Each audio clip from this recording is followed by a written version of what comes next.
Welcome to the BF Anderson Technical Report for January 20th.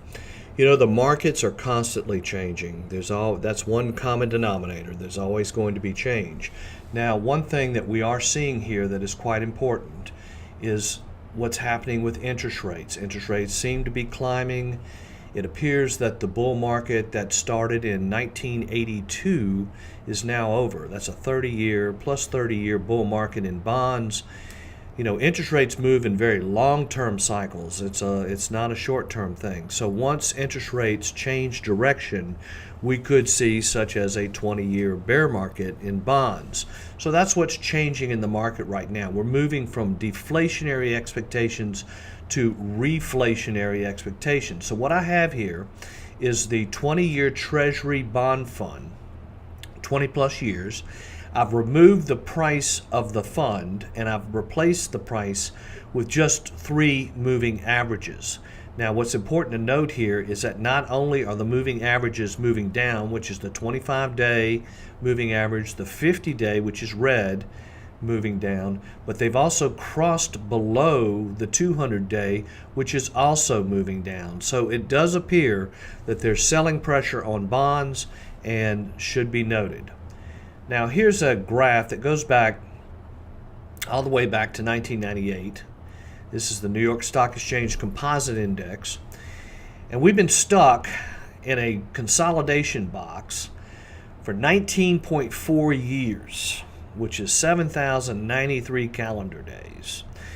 Now, all this time that we're stuck in this box, we're getting hit with bear markets, one after the other.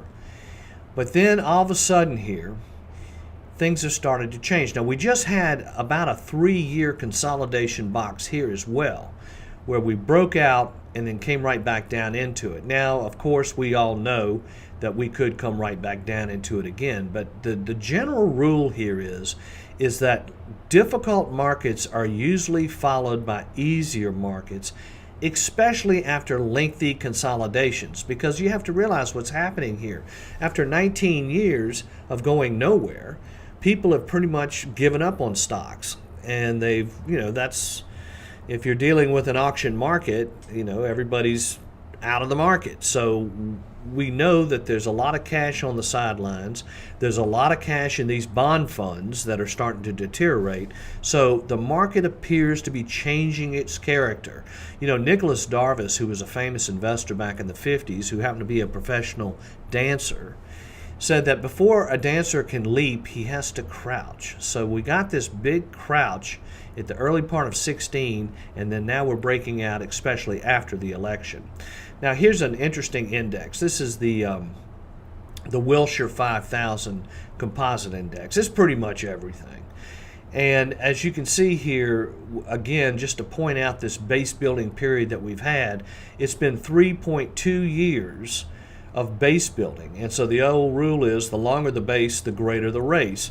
So what I'm saying is that it appears that this is looking a lot like 1952. It's also looking a great deal like 1982. And after 1952, the market went up all the way up till 1966. And then in 1982, the market went up all the way to the year 2000. So the question is, are we launching a multi-year 20-plus year or 10-plus year bull market? Well, we'll have to see. But I just wanted to let you know that things are looking better. The market has changed its character. I think we're in a bull market. Thank you. If you have any questions, let me know.